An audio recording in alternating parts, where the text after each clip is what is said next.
Welcome back to another episode of Collections Corner. On today's episode, I spoke to Brandy Daniels, the founder of B.A.D Closet, where she sells handmade, reworked clothing pieces. We dive into how she got started and what she has in store for us in 2022. Take a look.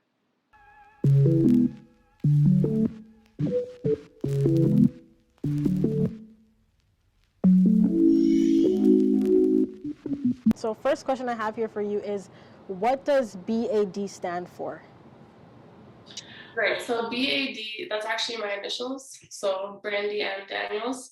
And it's pretty funny, like when I started doing this, I used to sell like some of my old clothes. So you actually were shopping from B.A.D Closet, like Brandy and Daniels' closet. So it just works that my initials spell out B.A.D. That's pretty much it.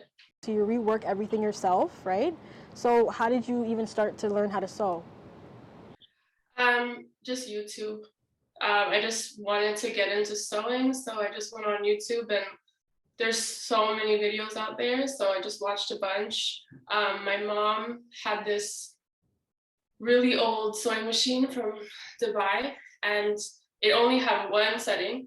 It was a straight stitch. It didn't even reverse or nothing. And so I started with that, and then I like borrowed my boyfriend's mom's sewing machine and stuff, and then eventually I got my own. So pretty much just YouTube, So, and then YouTube, yeah. yeah, And just got my went own from sewing there. machine. Okay, dope. Okay, cool. So I know when you first started B.A.D Closet, you wanted to do bikinis. Is that right? So like that was your first initial thought. So how did you go from wanting to do a bikini line to now reworking like old clothing pieces? Yeah, so I remember wanting to start a bikini line, and I think I've always wanted something of my own in terms of a business or a career. Like I've always wanted creative control over something, and it was kind of a random idea. Like I've always liked bikinis, like I like the beach, I like resort wear. So I was like, oh, like this would be cool to have my own bikini line. But then at the time I was in university in my like second year, so I didn't have any money. Like I didn't have any money to invest in a business. I didn't know anything about anything. Like it was just the most random idea.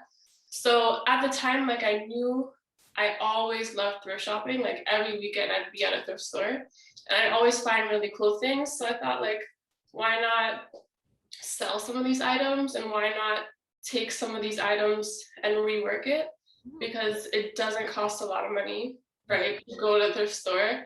And so yeah, that's what I started doing to see if I was even interested in the industry at all.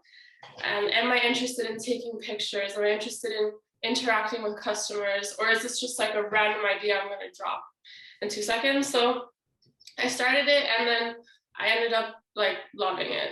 I love reworking clothes. I love sewing. Like I love taking the pictures. So I'm really happy that I went that route.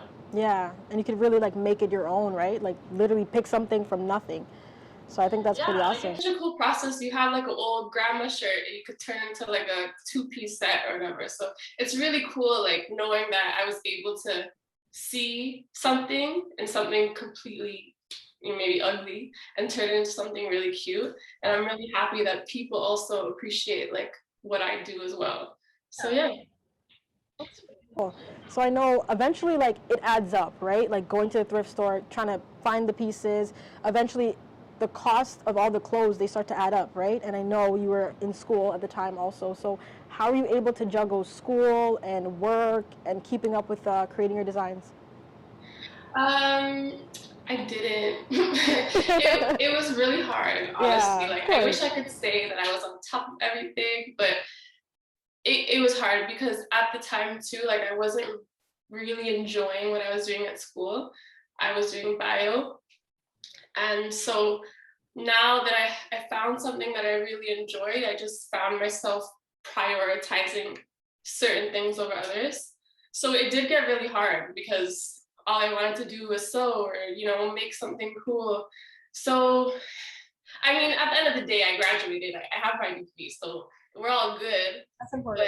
But it was definitely a struggle. I just had to learn how to time manage and like actually set aside time for school and set aside time for work, and like got into bullet journaling and making sure, things were set in stone kind of. So yeah, it was hard, but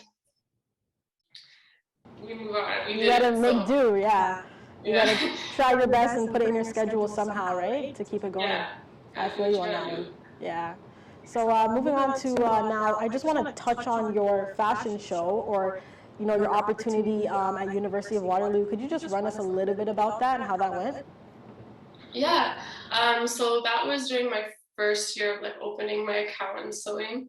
I was doing a lot of reworks at the time, and then the head of the fashion show, he was a student. It was a student-run program. He emailed me and he was just like, "Hey, like we really like what you do. Would you like to join?"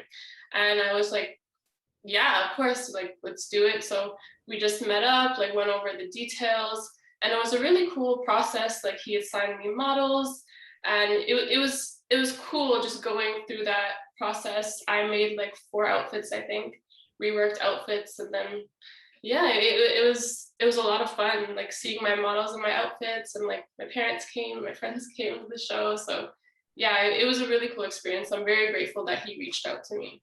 For this new year, we're now in 2022. Do you have any things you're working on that you want to promote?